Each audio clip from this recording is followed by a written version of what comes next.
TikTok, time to rock. Good evening, good morning, good afternoon to everyone who's watching from all over the world.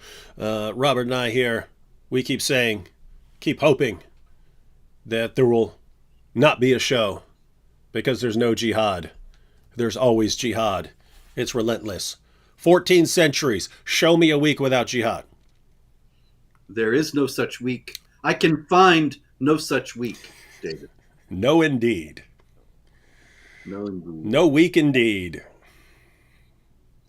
We can't find a week, ladies and gentlemen, for 14 centuries. We can't find a week without jihad. But even though it's been going on for 14 centuries without 1 second's break for anyone in the world, it's somehow all in our minds. All right, Robert. Well, if anyone's tuning in for the first time, why don't you go tell everyone about yourself real quick before we get started here. Me? I am Robert Spencer, director of Jihad Watch and author of The Critical Quran. And the history of jihad as well. And the history of jihad. So and the truth about Muhammad and did Muhammad exist. We are literally live with the man who wrote not only the Quran, but also the entire history of jihad. There is no other history of jihad. This is the one. When someone once approached Muhammad and said, what is the greatest history of jihad? Can you find any other book other than Spencer's History of Jihad? And Muhammad said, I can find no such book. There is no other history of jihad. This is the one. By the way, Robert, people won't know what you're alluding to there, so why don't you tell them real quick? Yes, there's a famous hadith in which Muhammad is depicted as being asked by one of his followers, can you tell me a deed that is greater than jihad? And Muhammad says, I can find no such deed. No such deed. No, indeed. Oh, indeed. No, that has a ring to it. That could be like the chorus of a song. No such deed. No, indeed. No such deed. No, indeed. Huh? Jihad rap. There we go. The jihad rap. All right. So jihad is absolutely relentless, and it doesn't ever even what you know what would be cool if we were actually successful eventually in stopping the jihad, so that you could write a complete history of jihad and then it's done, right? It's like this was all the jihad ever, because right now you're writing a book and then like the book, it's always like, okay, the book finishes here, but then the next week there's, right after the book comes out, there's still like tons of jihad happening. So it's not a complete, you can't have a complete history. You're right, David. As a matter of fact, I would like to actually issue a request to all those who are watching this right now, that any of you who are in your 20s now, but you were already aware of this problem, I ask you, take my book, The History of Jihad, and around 2072, update it and give us a new edition. I'm giving you my permission right now. You can make it The History of Jihad revised by Spencer and your name here. And you can bring us up to date. But then you will also have to pass on this work to someone else younger than yourself. And it will go on through the generations from there. I think we might stop it by 2072, though. You think so? Yeah, people might wise up by then.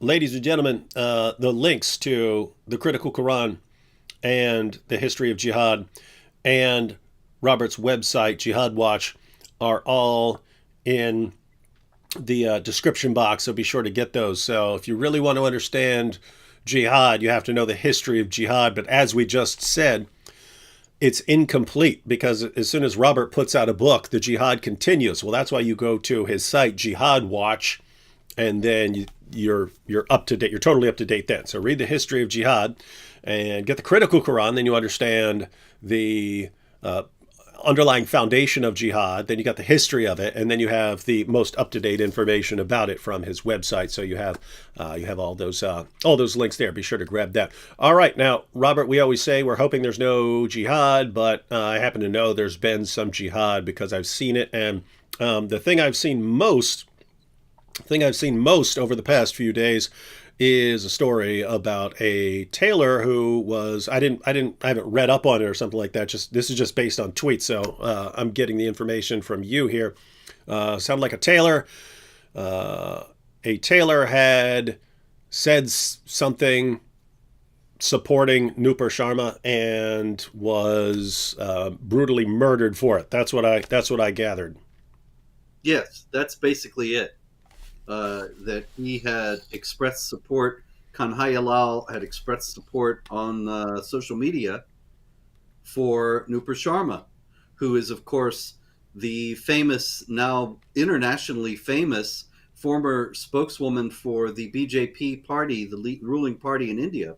And she was on television recently noting that Muhammad married a child, which is, of course, undoubtedly true from the Islamic sources, and it has been accused of blasphemy for saying this, which is extraordinary and revealing and important, because it makes it clear that it's not that they can't possibly say that she's lying about Muhammad. The problem is that she was not approving of what Muhammad did. If she had said, Muhammad married a child, isn't that wonderful? We should all marry children. Then nobody would have been upset. But she said, what if I were to make fun of this? And so the idea behind all these riots, and now the killing of Kanhaiya is to drive home the point that the non-Muslims must not speak in any remotely critical manner about Muhammad, even if everything they say is accurate. And so, yes, these two Muslims went into his tailor shop in the middle of the day in a crowded area and asked him for work. He's going about his business. They caught all this on video. He's measuring them, and then they begin to attack him. Terrible, harrowing video, because he's screaming as they're cutting his throat, and they behead him in accord with, of course, Quran 47:4, when you meet the unbelievers, strike the necks. Now, Kanhaiya had nothing to do with Nupur Sharma, and he didn't even express anything about Muhammad himself. All he did was express solidarity with her. And so once again, driven home is the point that there is nothing that is tolerable from non-Muslims except total obsequious acquiescence, submission, and unbridled praise. It's a hallmark of dhimitude throughout history. If you read the history of jihad, that the non-Muslims are never to speak about their plight, never to complain about the situation of deprivation and harassment that they have been subjected to. If they do, it'll get even worse for them. They have to say everything's great. And that's the only thing that's acceptable for them to say. And that the Muslims are wonderful and they get along beautifully with them. And you still find dhimmi Christians and others saying this to this day. This gentleman did not, and he was beheaded for it. So, Nupur Sharma, sorry, still trying to get over a cold. Nupur Sharma, whose religious beliefs were being insulted, said in response, hey, I could insult your religion too by pointing out the fact that your prophet had sex with a little girl. Totally true. Factually verifiable information there. And massive uproar over it. And then a tailor was killed for basically doing exactly what Robert and I did, namely point out, okay, well, she's got a point there. She's right. She hadn't said anything wrong. And guy got killed over that. I've noticed, Robert, because notice, I mean, a bunch of people over here, you have agreed that Nupur Sharma is correct. I've said Nupur Sharma is correct. AP has said Nupur Sharma is correct. The most we get is like some whining online lately. It seems like wherever the jihadis are in the world, they're aware of what they can get away with and what will work in a certain situation, right? Like when Nupur Sharma said that, there are places in the world where if she said something like that, there would be nothing anyone could do about it. But they understood that this is India and that India has a lot of delicate relations with many Muslim countries in terms of importing oil and sending workers to these other countries. So they understood, hey, if we create an uproar here, we can actually get this government to back down. And they did. They were right. And then, I mean, think about this. A tailor, some random tailor, you go after him. Why? Well, that's an area where you can still get away with intimidating people. You can still actually intimidate people into silence, whereas that wouldn't work in certain other parts, and they don't try it over there. But it is just this, there's this interesting awareness of what can we get away with here that will further the goals of Sharia, and how far can we go and actually accomplish something. The same thing in the UK with Hatun Tash. Hatun was on with me yesterday, and we talked about what happened to her, and you're aware of that. But it's the same idea there. It's every week at Speaker's Corner, they're testing what they can get away with in terms of the police. And then, oh, we got away with that. Oh, we ran up and stole her Quran and we got away with it. Oh, we stole her Quran again. Oh, we got away with it. Oh, the police are arresting her because we came at her. Huh. Well, notice that's just the police are constantly sending the jihadi community more information on what they can get away with. They're saying, hey, if you want to do this, we're going to let you do it, or we'll even support you. That sends a message to them. Okay, this is what we can get away with. So each week they're trying to push a little more and a little more. But that's part of what we're talking about when we're talking about jihad just being relentless. Historically, jihadis only stop when they're stopped by someone who makes them stop, someone that they just cannot defeat. That's when they stop and they regroup and they try other tactics and so on. But even in a situation where, the most powerful nations in the world by far are not Muslim nations. And with the internet, we can spread all sorts of information about Islam very quickly and very easily. You've got the avalanche of apostasy, but still notice they're still trying every single day. What can we actually accomplish? What can we get away with?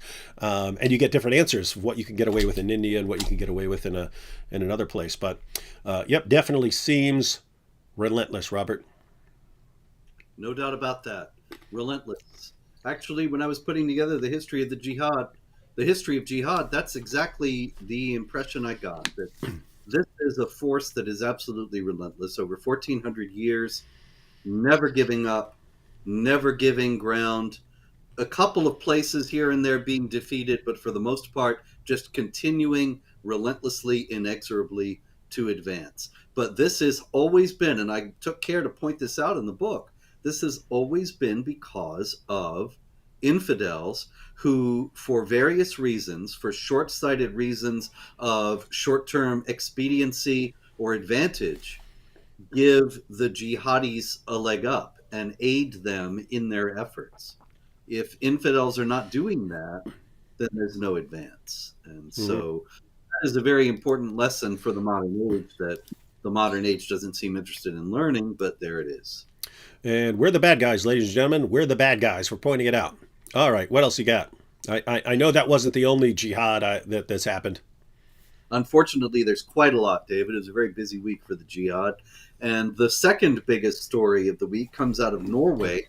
We were talking last week quite a bit about cracks in the leftist jihadist alliance. And those have continued to show most vividly in Oslo, where a Muslim migrant screaming, what was he screaming, David? Off the top of my head, small chance of being right, but I would guess Allahu Akbar. I don't know how you do it. It's uncanny, really. It's luck, But just pure luck, I guess. yeah, you're really on a streak here because you haven't gotten one wrong yet. I should go on It's Jeopardy. I mean, every time we have a show, you'll ask me like 10 questions. I'll nail them all. Knowing absolutely nothing, I'll nail them all. And I'm like, I need to go on Jeopardy because I would crush that show and be able to right. support my work for the rest of my life off my winning streak. We still have to do the Jihad Jeopardy show, but Oh, yeah, I keep forgetting that. Jihad Jeopardy. That's a good name for it. Anyway, seriously, the Muslim screaming Allahu Akbar was at a. I'm trying to find the details here. Oh yes, the London pub, which is apparently a gay nightclub. He murdered 2 people. He wounded 21 outside this place, and this place describes itself as the largest gay and lesbian venue in Oslo. And so this does seem to have been a particularly targeted attack on gays, as the Pulse nightclub attack is represented as being, but was not actually in fact. And the most important aspect of this, aside from the actual murders, is the fact that the Pride Parade was canceled. And so I think this is how you change the culture of a nation. That you come in and do this, and then what they do is curtailed as a result, and you keep on doing that, and they curtail more and more of their behavior, and finally nobody even remembers how things used to be. And you have transformed the society utterly. And so whatever one thinks about gay pride parades, and so on, I thought this was a fascinating case because of that pretty soon Norway will be very different within a very few years, and probably very few Norwegians realize this, but within a very few years Norway will be a radically different place from what it is now. And I think one of the watershed events in that transformation will be regarded, future historians will look back and say the cancellation of the Pride Parade after the shooting in 2022 was a turning point, because it showed Norway giving way and changing its own behavior in order to accommodate the jihadis. Instead of saying, we're going to stand up, we're going to send the Pride Parade out with armed guards and make sure it happens, they're saying, you can commit violence against us and we will submit. And so there are going to be plenty more chances for the Norwegians to submit, and many more invitations for them to do so from the jihadis.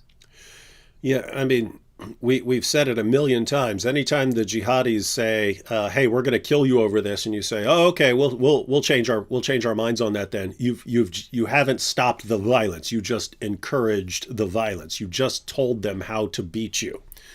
And as far as attacking gay nightclubs, because this is as you pointed out, this has happened multiple times now.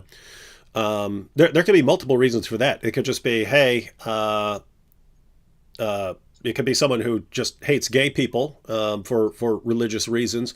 But also there are jihadis who want to avoid even the possibility of killing fellow Muslims. Some jihadis regard it as acceptable collateral damage. Like, as long as you're targeting the infidel, if you end up killing some fellow Muslims or something like that, they regard it as okay. Like Al-Qaeda believed it was okay to bomb a building or something like that, even though there may be Muslims inside, because it's collateral damage. You're intending on killing someone else. But other Muslims want to be very careful about that, so they target people where they're not going to find any actual devout Muslims, and that's why you'll find them targeting like the Ariana Grande concert years back, thinking to themselves, hey, not going to be any serious devout Muslims coming out of an Ariana Grande concert. And then of course same thing with the nightclubs. But yeah, multiple possible reasons for jihadis to target that. One quick comment, Robert. This is just funny. Yes. Fatima Williams says, sad that you gotta attempt to destroy Islam, because more and more people are discovering that Islam is the true religion that follows the teachings of Jesus and Moses, etc. Fatima, what planet do you live on? I mean, which Muslim? I mean, Zakir Naik, all of these guys right now, they're all warning Muslims about the avalanche of apostasy that they're caught in the middle of. So many people are leaving Islam right now. 24% of Muslim youth are leaving Islam, and that's it's this is what you're looking at. It's accelerating. It's accelerating. Why? Because people are actually getting accurate information about it, and they're finding out there's no way this guy's a prophet. You live in fantasy land. You're caught. I mean, like this is like what I would expect from like 30 years ago, where people are just getting information from Zuckernack and they're not getting any response to it. They're not doing any studying and so on. But to say this now in the middle of the avalanche of apostasy, when I mean Muslims are literally, I mean Muslim speakers and leaders are literally losing their minds in a panic mode because they can't figure out how to stop this avalanche. And you're here bragging, oh, Islam's spreading because people are discovering that it follows the teachings of Jesus. Really? Jesus, who said he's going up to Jerusalem to die on the cross? That's what Islam is following? Come on. Be serious here. All right, back to you, Robert. We got some jihad. That's incidentally, you're absolutely right. That is what people were saying to me 30 years ago. Exactly. And that back then it was quite plausible. As a matter of fact, my very first book was called Islam Unveiled, and I submitted it to the publisher, called it Islam Unveiled 10 Myths About Islam Exposed.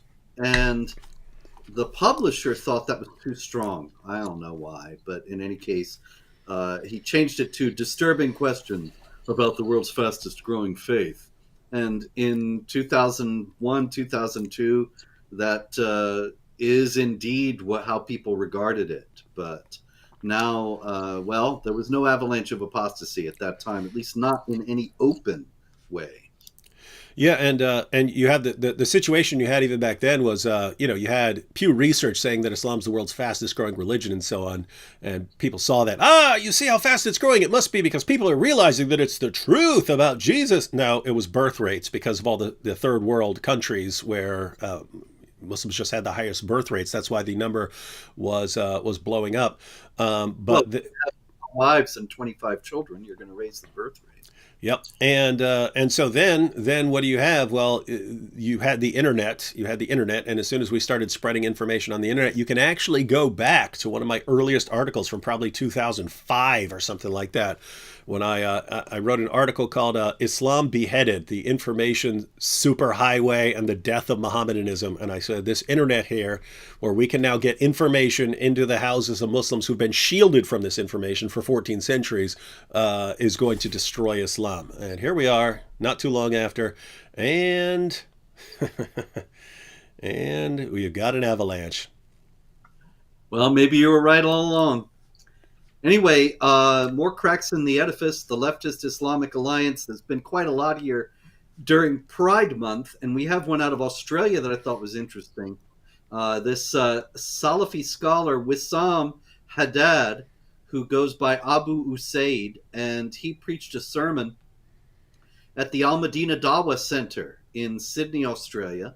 And he said that Muslims who claim that homosexuality is permitted in Islam are sick people and apostates who are heading for hell. And he said, in Islam, we do not hide from the fact that homosexuality under the Sharia, after being judged with the Quran and the Sunnah by an Islamic judge in an Islamic court in Islamic lands, is punishable by death. Now, this is something that, of course, you know and I know, and many people who are watching this know. But since we're talking about the past, it's also worth noting that in the 1990s and in the early 2000s, right after 9/11, it was very easy to find Islamic apologists and Islamic spokesmen saying just what this fellow is saying is wrong, saying that Islam does not condemn homosexual activity. Islam does not condemn apostasy. Neither of these things are really punishable by death. This is an invention of Islamophobes, and so on. This was very common. And you did not see people like this Haddad saying that actually Islam does call for death for this. It's only in recent years that we have started to see people like this gentleman speak more honestly about Islamic teaching and not just say, oh, this is something these Islamophobes are making up.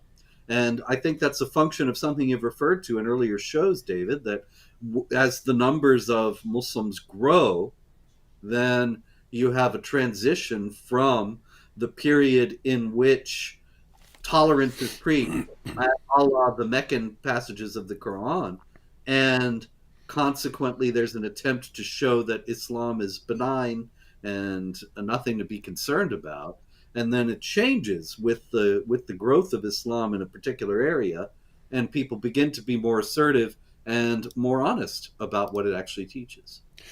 Yeah, and so the result is yes, everything that we were saying Islam teaches 15 years ago. Just I mean, keep in mind that is a very short period of time, but 15 years ago, everything that we were saying Islam teaches, we were called liars and bigots and Islamophobes for pointing it out, and now you have very popular Muslim leaders saying the exact same things. They're confirming exactly what we said 15 years ago when they called us liars for saying it.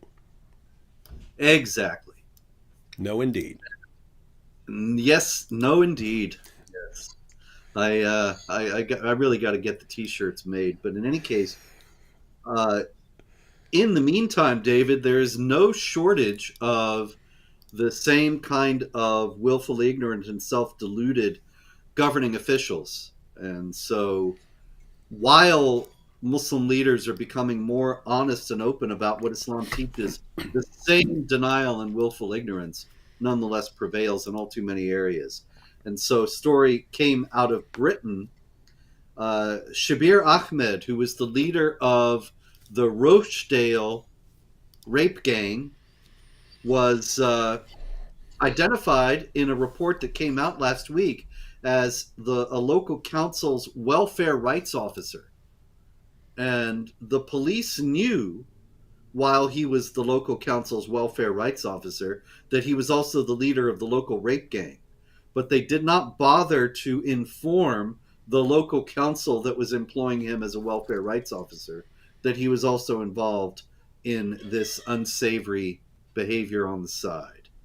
And obviously everybody concerned in this story was motivated by the fear of being called Islamophobic. Yeah, I talked about that with Hatun, with her getting robbed on camera, multiple camera angles. Guy wasn't even trying to hide it. He knew he was being recorded. He thinks it's worth it to steal a Quran from Hatun. And then police come and arrest Hatun, right? It's not, hey, let's go over there and let's examine the video footage and see what happened. It's okay, let's just get this over with and arrest Hatun, and then the Muslims there will cheer for us.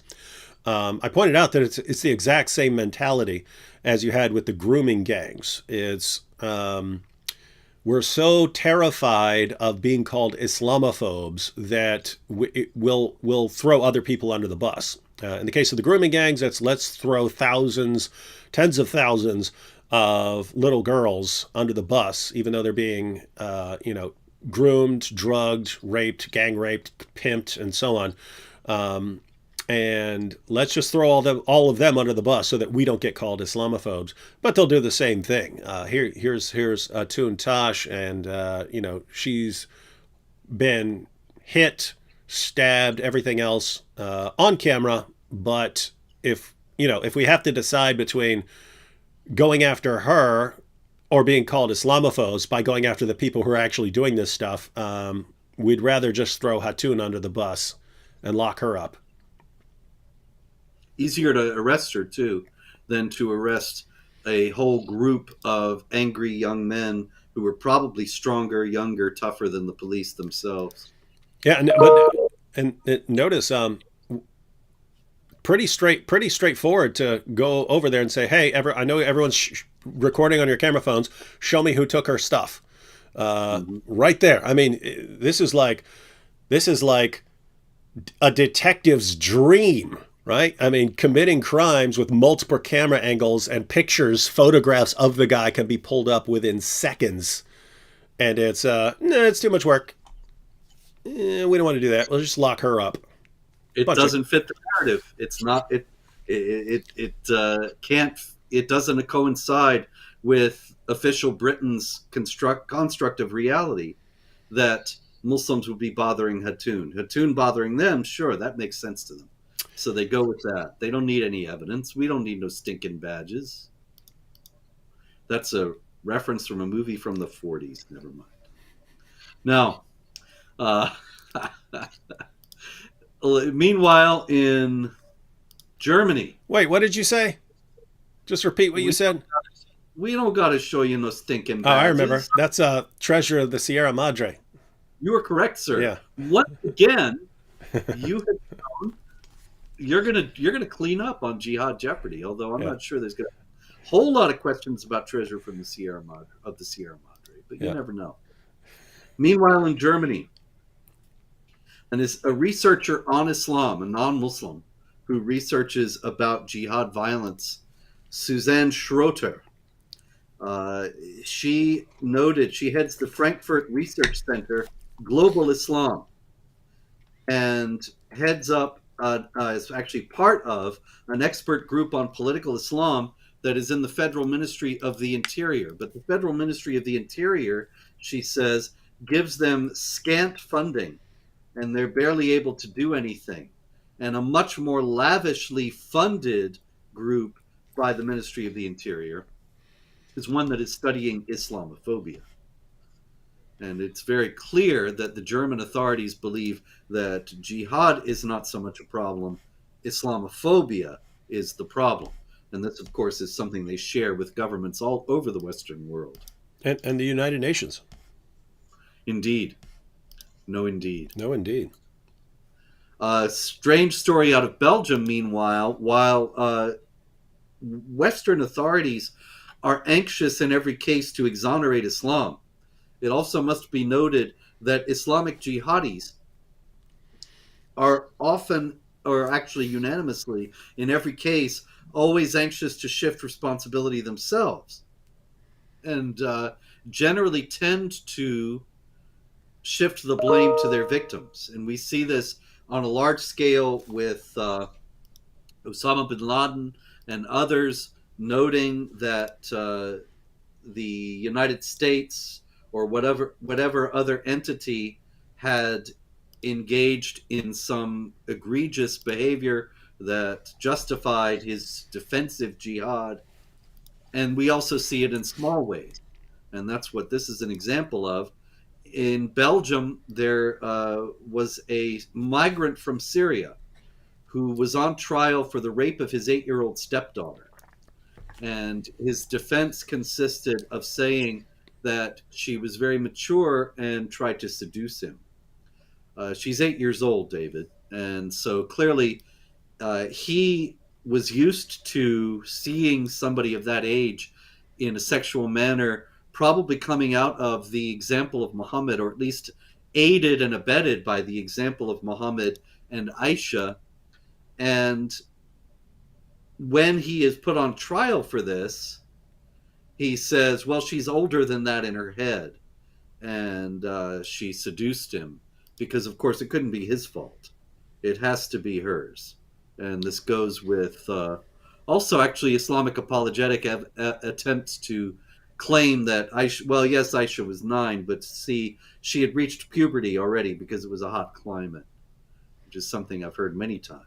Yeah, even though the hadiths specifically say that she hadn't reached puberty.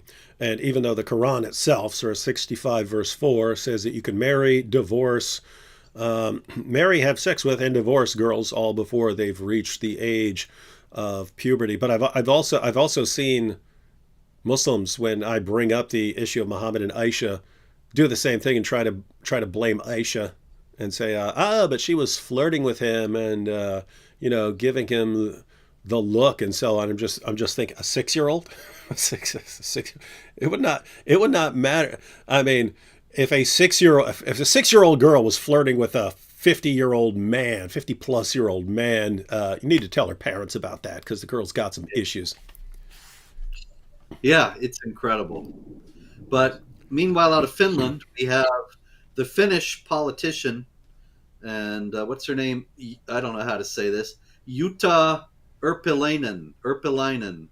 all you Finns who are watching, please put the proper pronunciation in the comments. But in any case, Utah tweeted last week, a couple weeks ago actually, visiting the Sheikh Zayed Grand Mosque in Abu Dhabi was a breathtaking experience. And she's got a picture of herself happily smiling in the mosque and wearing a hijab. And she goes on to say, one feels small and humble in this beautiful place, which embodies Islam's message of peace, diversity, and tolerance. Now, David, when you think of Islam, are those the first three words that spring to mind? Do you Yeah, think those yeah, Islam? they're from Surah 115. Unfortunately, it was eaten by a sheep, and so you're just left with all the calls for the violent subjugation of the entire world. Yes. That was that one chapter that just got abrogated. It came after. Yeah, because it was eaten, but yeah, it came after everything was peaceful and would have trumped everything, but then a sheep ate it. Yeah, you know, in the Critical Quran, I have two apocryphal Shiite surahs in an appendix.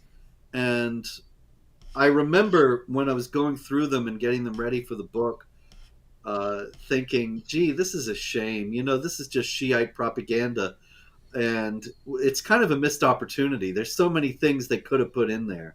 If they're going to start adding chapters to the Quran, imagine what you could say. Mm-hmm. But all I said was, Ali is the man. And, you know, he's the real guy, and don't believe these caliphs. Anyway, moving on to various other jihad activity and more dumb infidel stories. We have a man, a jihadi in Germany, identified as Serkan P, who attempted to burn the synagogue in Ulm to the ground. And after the blaze was extinguished, he fled to Turkey. And even though it would be easy to extradite him from Turkey and put him on trial, the federal and state governing officials in charge have done nothing to bring him back from Turkey and nothing to pursue the case at all. And I'll bet you know why they haven't, David. They are afraid of being called a name. Hmm. That's Can you interesting. imagine what that might be? Uh, I'm going to go with Islamophobe. That is correct for $100. It's just astonishing, really, how you do it. And the German authorities are so afraid of the charge of Islamophobia that they're going to let the Ulm synagogue be torched and not make a move, not lift a finger to apprehend and prosecute the known offender. Many stories out of India this week, quite a lot of tensions there. And in one case, a group of people went into a Hindu temple. They vandalized it. They damaged the idol, as we saw in another story last week. And they hoisted an Islamic flag inside the temple, a flag saying there's no God but Allah and Muhammad is his prophet. Even then, when I reported this story, I saw on Twitter some people saying, well, anybody could have put that flag there.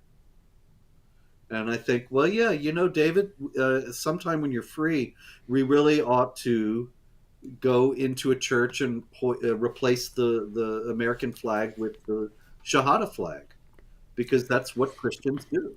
Yeah, that reminds me of once Hatun got hit in the face, but they didn't catch the guy, and so everyone said, but it turns out it was a Christian who did it, and there were some of the speakers' corner Muslims who admitted that it was indeed a Muslim and that they know him, but the lie spread faster than the truth, as it so frequently does with Islamic dawah.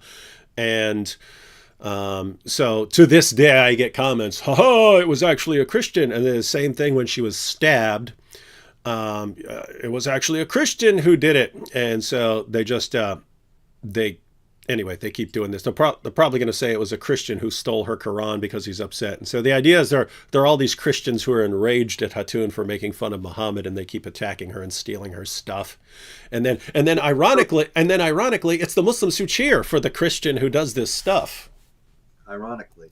Yep. To be sure, I could give you a list, David, of many Christians who were enraged that I dared to co-host a Muhammad art exhibit and cartoon contest back in 2015, and thought that it was terribly insulting and harmed the Muslim Christian dialogue. They did not understand the whole idea that you enunciated earlier, that if you give in to violent intimidation, you're only going to encourage more. And that's why those two Christians showed up with AK-47s to kill you.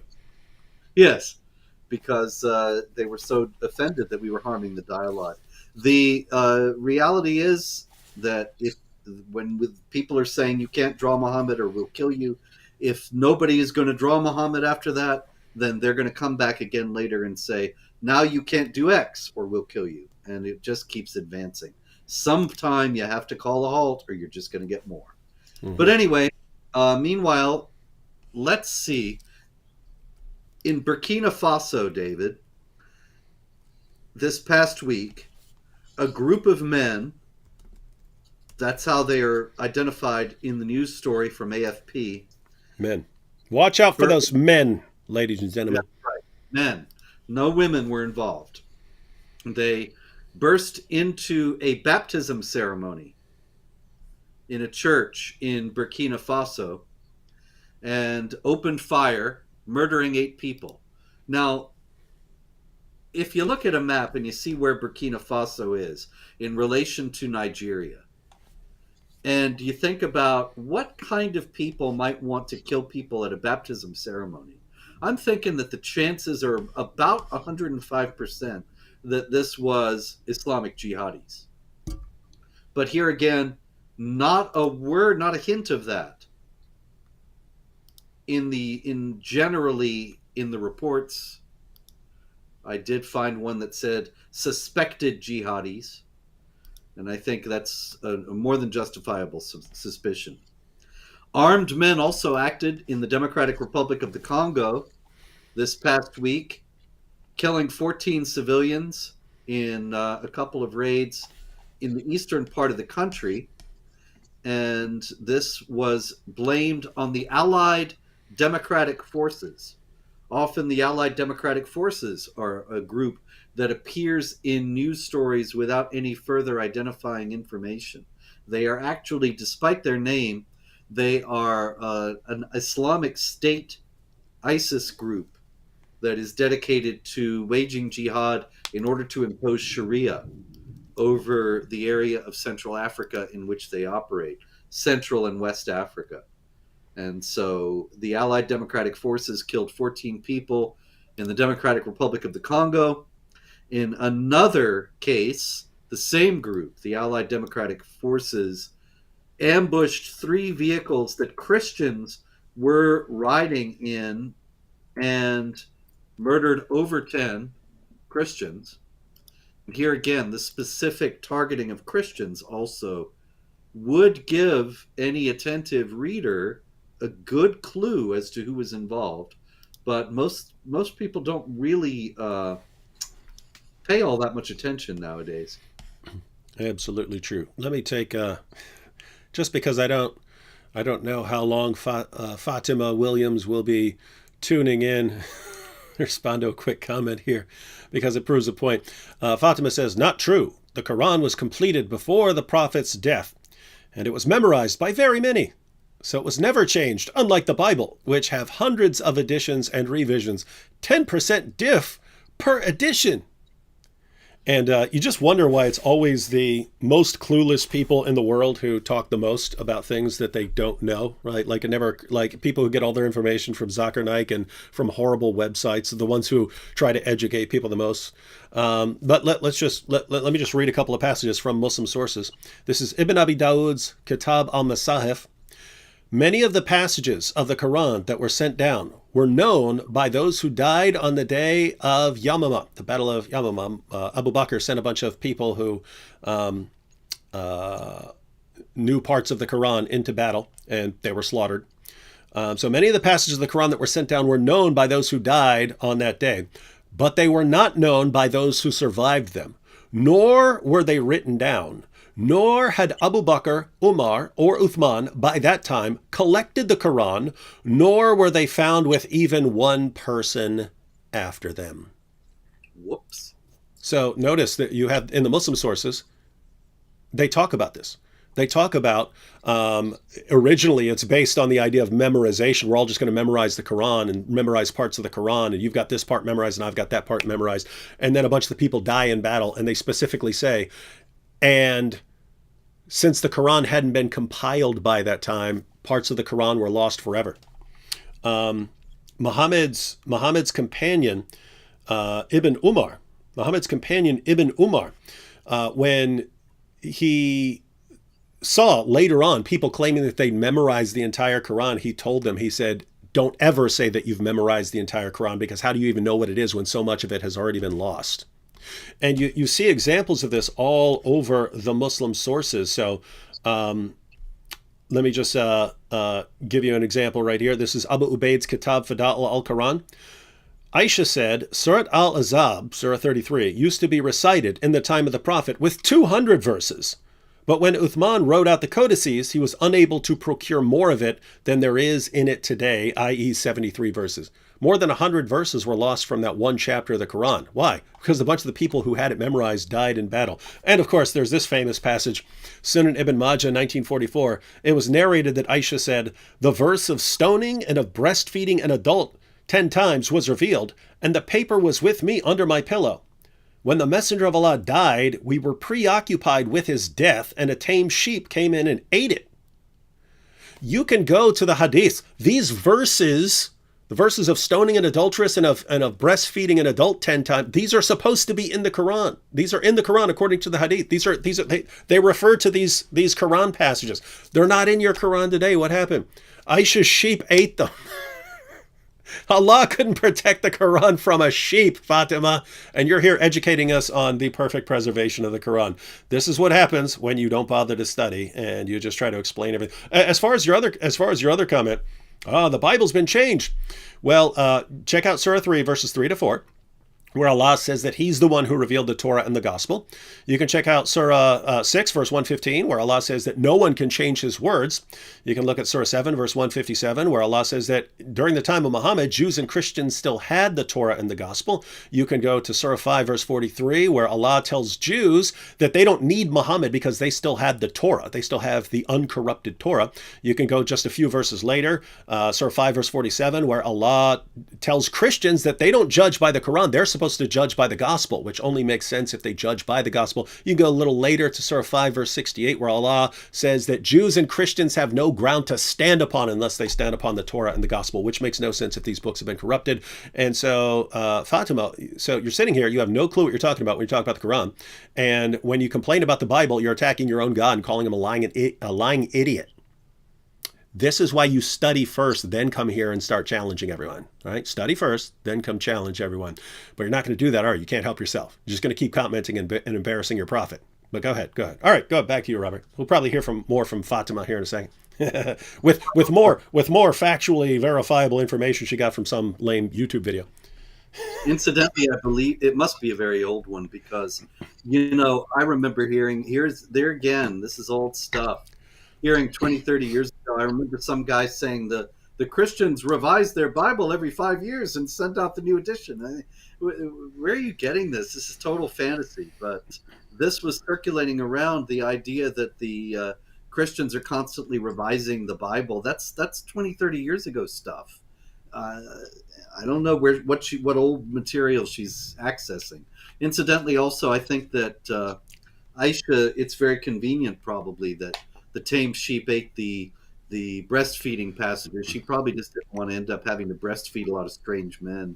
No, Aisha, according to the hadith, Aisha seemed, of all Muhammad's wives, Aisha was the one who complained about that least. But Muhammad's wives were flipping out about the idea that in order to be around a grown man, they're going to have to breastfeed him 10 times, and that this was supposed to alleviate any sexual frustration because then he'll feel like your son. He'll feel like your son if he sucks on your breasts and will no longer be sexually attracted to you. And then the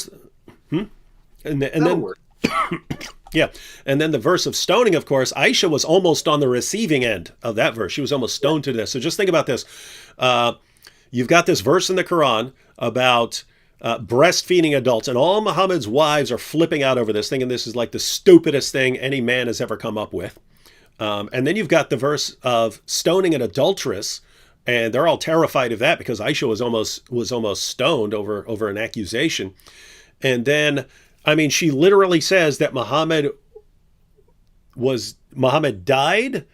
They're preoccupied with his death, so they're preparing Muhammad, and oopsie, the only copy was eaten by a sheep. Yep. Oopsie poopsie. How convenient. People have pointed this out many times that this is like the 7th century version of the dog ate my homework. Oh, yeah. Perfect. Absolutely. But nevertheless, it's been perfectly preserved. Allah sent that sheep to eat the parts he didn't like. Nom, nom, nom, nom, nom, nom. The parts Satan inspired. Yeah. Satan tricked him into revealing those, but Allah rescued the truth with the sheep. Yes. What He's a religion. the best deceivers. He is the best of all deceivers. Okay, so we got more dumb infidels in the Mumbai High Court in India. On trial, an ISIS operative named Mohammed Raisuddin, and he swore an oath of allegiance to Abu Bakr al-Baghdadi, the late caliph of the Islamic State. And the court examined this in his trial, as that was the basis on which he was arrested, and they decided, oh, that's not incriminating. That's no big deal. Anybody might swear allegiance to ISIS. So that was the end of that. Yeah. I just wanted to do one. I can't help myself, Robert. I just got to do one quick follow-up with Fatima. We just quoted Sunan Ibn Majah to her. We quoted Aisha to her. And this is all over. This is all over the hadith. I mean, there's passage after passage after passage about this in Sahih Muslim, about this breastfeeding an adult passage. And I literally just quoted Aisha talking about it. What does Fatima say? Such rubbish. Breastfeeding for 2 years is what the Quran said. Hey, listen to what she just said. Ha! Aisha's a lying idiot is what she just said. And all the other hadiths, Sahih Muslim, these are all rubbish. It's all a bunch of rubbish sources. The early Muslims, they were the biggest bunch of liars the world has ever seen. But me, a girl who's never studied anything in her entire life, obviously, I know better than Aisha. I know better than Muhammad's wives. I know better than Muhammad's companions. I know better. It's modern dawah in a nutshell, by the way. Maybe Miss Williams is a Shiite. Possibly. Doesn't like Aisha. Hey, Fatima, are you a Shia? You can go ahead, Robert. I'll wait for her response. But Fatima, are you a Shia? And so are you calling all these Sunni sources rubbish? But you actually it could be. It happened. Yeah, she says there isn't fake hadith. Oh, there are fake hadith, but that's not a fake hadith. And if you're that's why we're asking if you're a Shia, because if you're a Sunni and you're rejecting Islam's most trusted Sunni hadiths, then we're wondering what your issue is. All right, go ahead, Robert. Sorry about that. If you are a Sunni and you're rejecting these things, then you are a Shia, because that's what they're called. You know, the Rafidites, the rejectors. They're rejecting early caliphs. Unless she's a Quran only Muslim. You've heard of these guys. Yeah. All 5 of them. Anyway, we're coming up to the end of the hour, so I'll go through the brisk jihad tour once again. In Mali, 132 civilians massacred in jihad attacks on 3 villages. In Nigeria, Muslims wearing police uniforms kidnapped 6 Catholic pilgrims from a pilgrimage site. The wearing of the police uniforms is one of 2 things. One is they were police, which is entirely possible, given the fact that the president of the country, Muhammadu Buhari, is a member of the Fulani tribe that is waging relentless jihad against non-Muslims in Nigeria, or they were practicing Muhammad's dictum, war is deceit. Either way, the pilgrims were kidnapped. In France, at a train station, a Muslim screaming, what was he screaming, David? Peace and love. No, I'm not going to go with that. I'll go with Allahu Akbar. You're right. Allahu Akbar it is. You're going to be the all-time Jeopardy champion, really. And anyway, he started throwing stones. An eyewitness says, we were on the platform. They stopped all the trains because a madman was on the tracks. He took gravel in his hands and threw it violently against the SNCF equipment, towards the platforms where there were a lot of people, towards the security personnel. The police took some time to intervene. They probably didn't want to appear Islamophobic. And the witness goes on, he was dangerous. He made a speech that we did not understand. He said, Allahu Akbar. And nobody understands that either.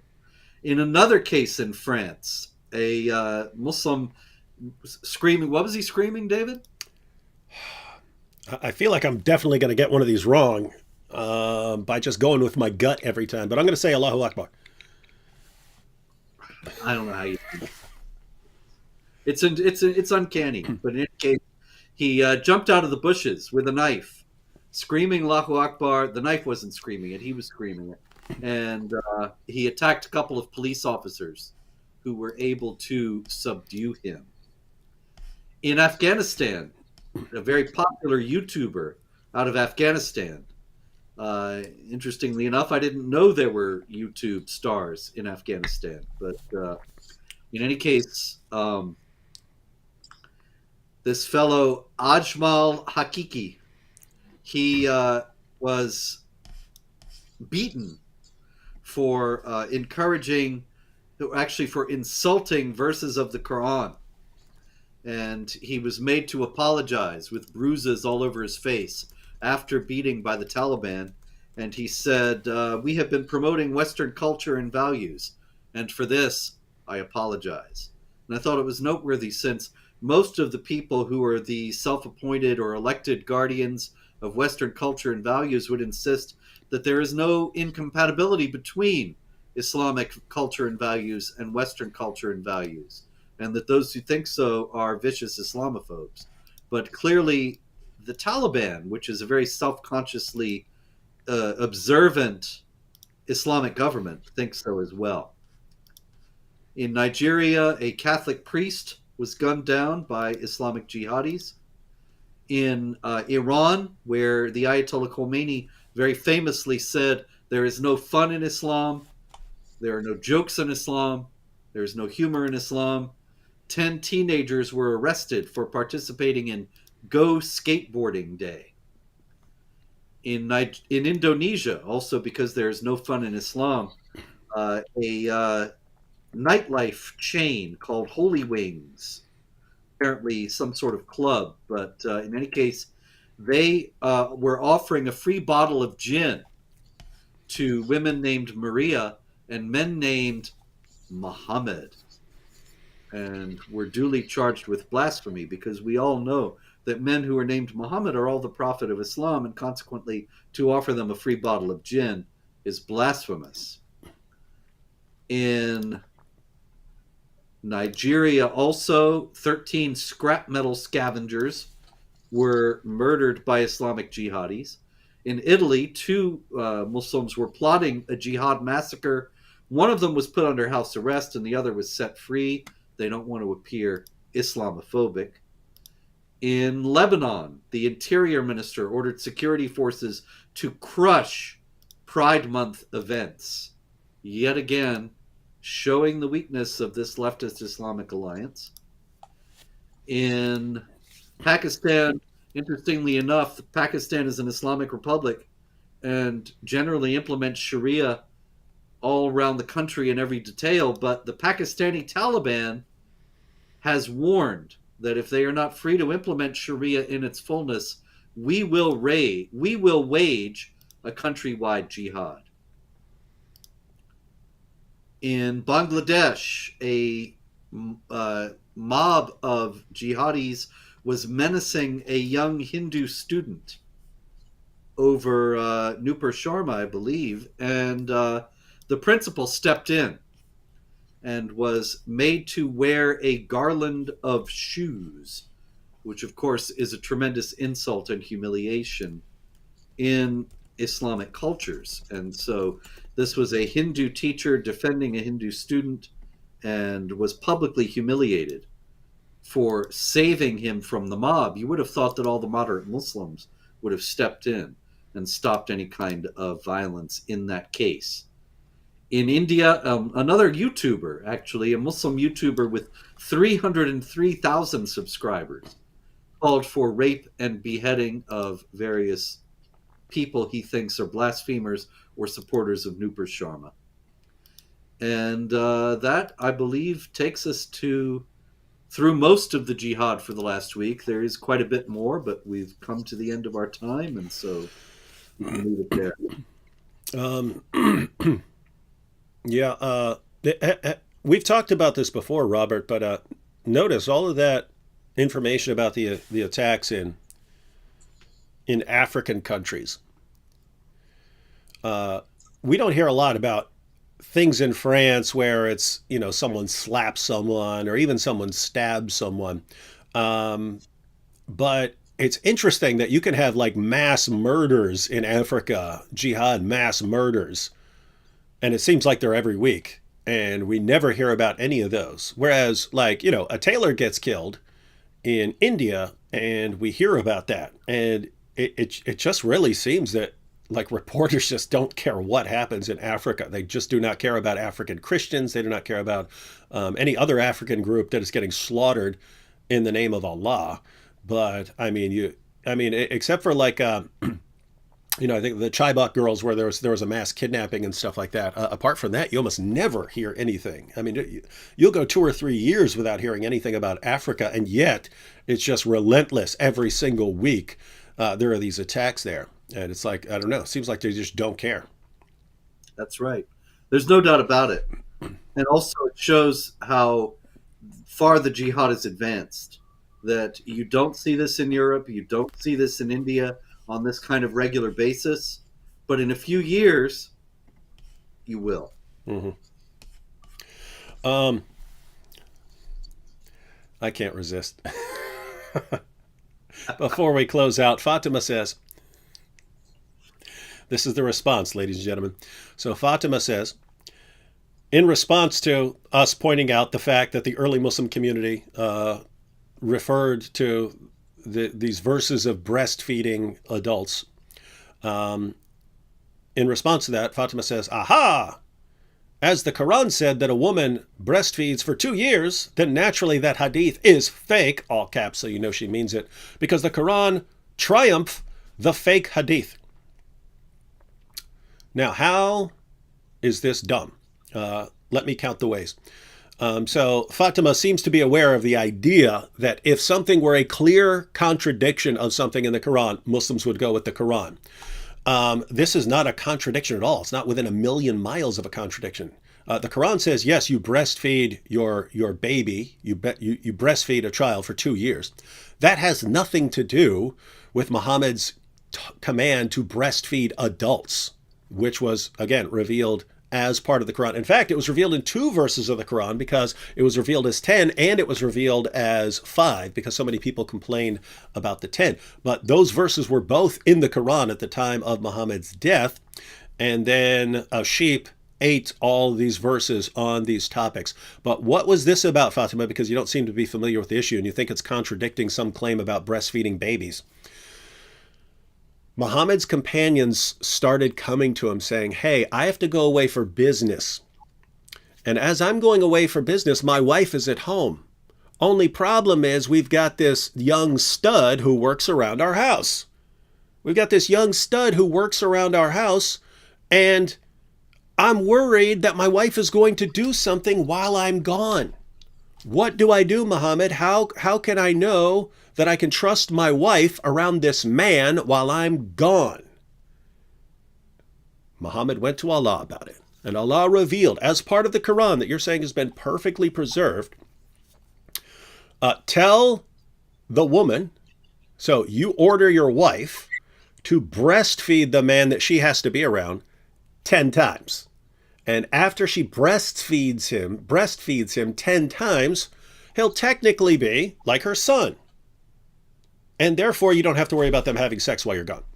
So just have your wife stick her breast in this guy's mouth repeatedly, over and over again. Hey, don't forget to come over tomorrow. You gotta suck these breasts again. Just have him keep coming over to breastfeed from your wife. Then he's not going to be attracted anymore because he's going to be thinking, "Oh, mommy," and then everything's fine. This is Allah's solution. Fatima, you understand that this is completely insane and idiotic, just like Aisha did, just like Muhammad's wives did, just like every woman and 99.99999999999% of all the men in history would immediately recognize this as insane and idiotic.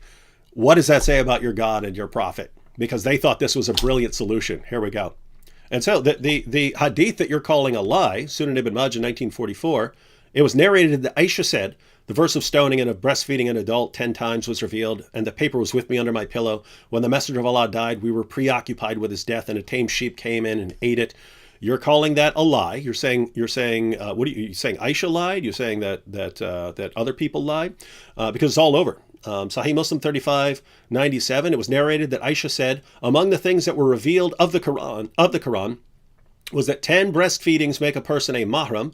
Then that was abrogated and replaced with 5 definite breastfeedings.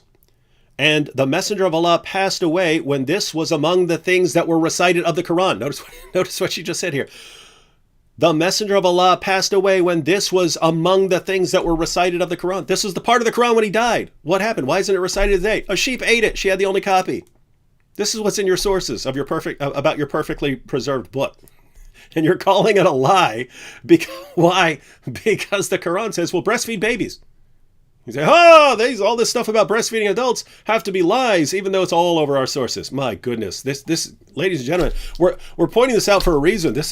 Islam is spreading with this nonsense, with this totally clueless nonsense. People have never read any of their sources. They've never read anything on the history of the Bible. They've never read anything on the history of the Quran. They've never read anything about how the Quran affirms the inspiration, preservation, and authority of the Bible, and they just keep going out and spouting complete nonsense. They haven't caught up with the times. This is some amazing stuff. Man, I can't do this, but I want to keep reading these breastfeeding passages because I have a ton of them about breastfeeding adults. There's even the one where a woman complains and says, but Muhammad, he has a beard, talking about breastfeeding this guy. He says, Muhammad, he has a beard. And Muhammad smiles and says, I know he has a beard. What a creep, man. What a creep. All right. Sorry about that diversion, ladies and gentlemen, but you gotta take time to enjoy the little things. Well, Fatima's waging a jihad here, so it's perfectly on topic. Yeah, that is jihad against the brain, apparently. But isn't all jihad against the brain, Robert? Ultimately. No, indeed, David. No, indeed. All right. Well, thanks everyone for joining us. Robert, we haven't figured out what are we going to do next week. What indeed, David? What are we going to do? We could host it on my channel with no one watching. That would be a shame. I think we should try that and see. We should try it for a few weeks and see if we can get people on board. Okay. I'm game. And I can even make a separate video ahead of time and tell people where to find us for this week in Jihad. Okay, great. And we'll probably have fewer at the beginning, but I mean, ultimately that it might long term be better because that's the kind of content you deal with regularly. Okay. All right, we're going to try it, ladies and gentlemen. So next week, because keep in mind this channel is being destroyed. At least as far as me. So I will add the link. I haven't, what do I have? I have Jihad Watch. Yeah, I will add a link to Robert's YouTube channel, and then subscribe to that channel and get notifications, because looks like we will be there next week. We'll try it on Robert's channel for a while. And one last comment from Fatima. Never, ever have we heard about adult being breastfed. You go to Muhammad's companions, all over the place. You go to the hadiths, all over the place. If you say we've never heard about this, that means you don't know with your sources, because you can't go to your sources without seeing this. And this is hilarious. What is Fatima just saying here? What does she say? Guys, what has she admitted? She just admitted that she has never gone near one of her sources. She's never gone near Sahih Muslim. She's never gone anywhere near Sunan Ibn Majah. She's never gone anywhere near the tafsir. She has no clue what she's talking about, and yet she's telling us about the history of the Quran. So someone who has never in her life spent 5 seconds studying the history of the Quran is here trying to educate people, one of whom literally wrote the Quran.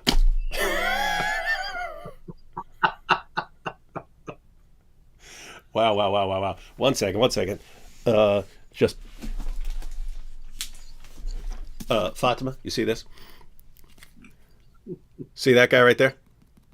That's the guy who's right there on the other side of the screen from me.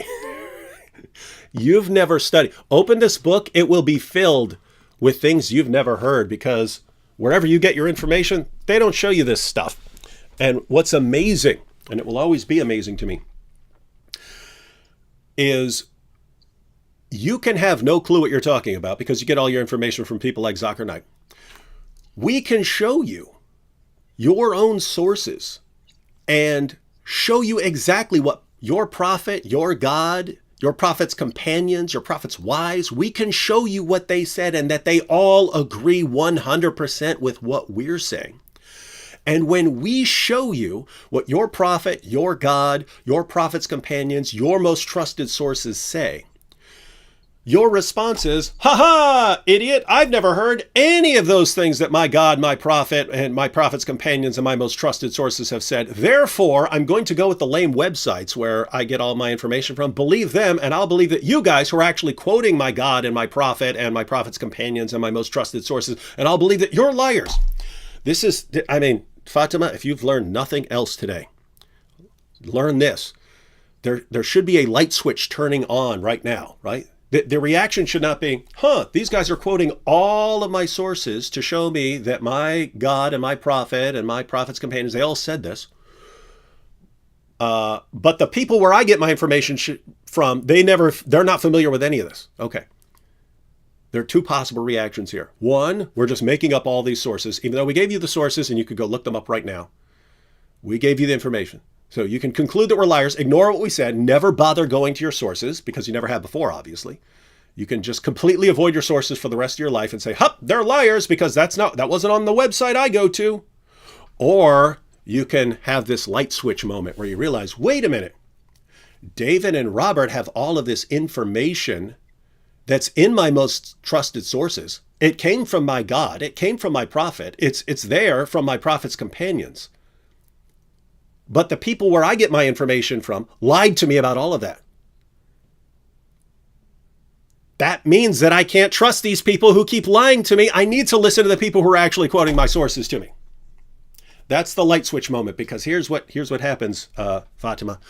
Once you realize the people who've been giving me all the information I've ever had all my life about my religion are the biggest bunch of liars the world has ever seen. What does that mean? It means I cannot trust them, but my entire basis for trusting my religion has been these liars lying to me. Maybe I can't trust them anymore, and maybe I need to go investigate this stuff for myself. And the second that light switch turns on, Fatima, you are on your way out of Islam. Might take a day, might take a year, but you are on your way out of Islam as soon as you break free from the lies. That's why we're here.